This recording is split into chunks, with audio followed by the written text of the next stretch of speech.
This is the Midnight Pantry. Stories and recipes to guide you to sleep. The Midnight Pantry. Episode 1. Lasagna.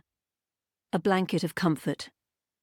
Welcome to the Midnight Pantry, that quiet place beyond the clatter and hum of the day, where the oven glows like a hearth and stories simmer in the stillness. Tonight, we are wrapping ourselves in the rich, layered embrace of lasagna.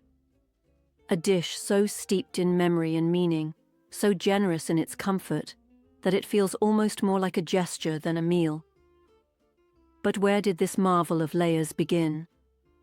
Lasagna's origins stretch further back than you might think.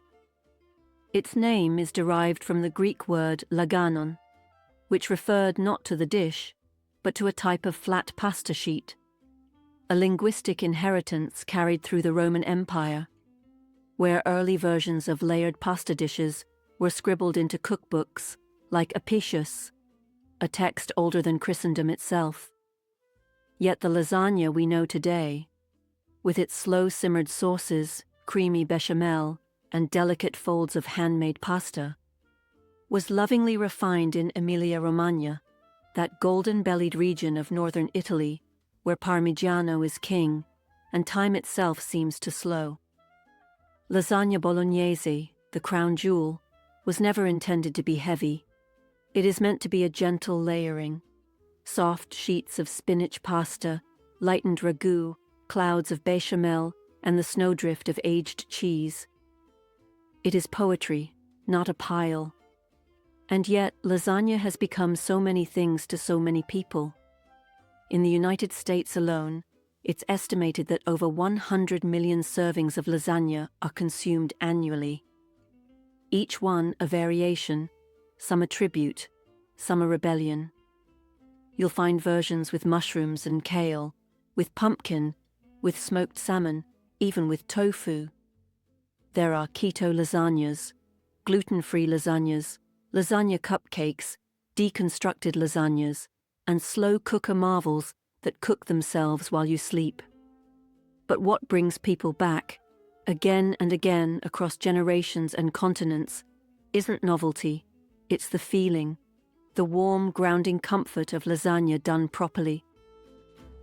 Something thoughtful, something slow. Lasagna bolognese, in the style of Marcella Hazan. Let me take you now into the old kitchens of Bologna, where thyme smells of simmering tomatoes and browned butter. To begin, you gently warm a splash of olive oil in a heavy-bottomed pan. Into that, you introduce a finely chopped onion, along with a small dice of celery and carrot. Aromatics that feel like the soft opening lines of a lullaby. Let them cook until translucent and tender, releasing sweetness as they surrender to the heat. Then, ground beef and pork, equal in measure, tumble into the pot.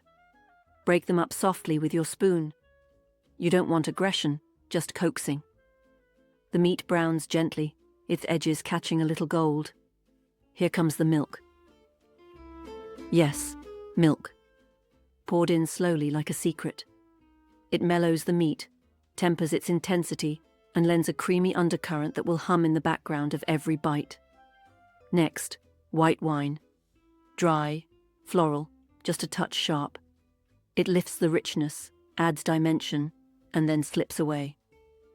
Only after the milk and wine have disappeared into the sauce do you add the tomatoes. Not too many. Crushed, ripe, not too acidic. They bubble lazily with the meat for hours, until the mixture darkens into something almost smoky, something that tastes like a memory of home.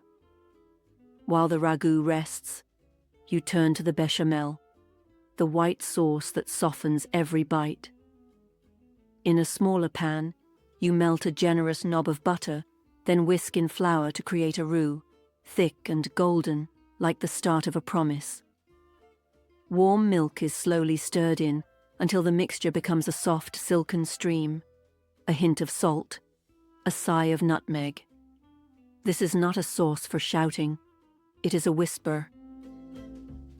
And now, the pasta. fresh, eggy sheets if you can manage them. Better still if they're green with blanched spinach, rolled until thin enough to read a letter through. Assembly is a meditation. Sauce first, then pasta, then béchamel, then parmigiano. Repeat, lovingly. Let each layer nestle into the last. The final one should be béchamel, snowy with cheese. Bake it slowly, 180 degrees Celsius, until the top is just beginning to bronze, and the scent of comfort escapes the oven like a story you forgot you knew. Then, and this is important, you wait. You let it rest, settle, breathe. Lasagna is always better for a pause. If Marcella is the elegant sage of Italian cooking, then Anna del Conte is its storyteller. Less austere, more generous, Anna brought the joy of regional Italian dishes into British kitchens at a time when olive oil was still considered exotic. Her lasagna recipe hails not from the north, but from the color and splendor of Naples. Neapolitan lasagna is festive, bold, and filled with surprise. It's the kind of dish you prepare to mark an occasion, the kind where children sneak tastes from the bowl, and grandmothers shoo them away with smiles.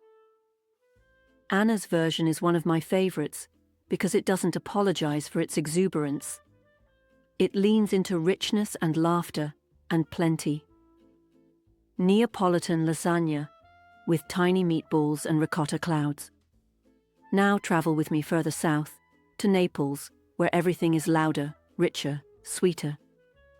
Neapolitan lasagna is a celebration, often made for carnival or feast days.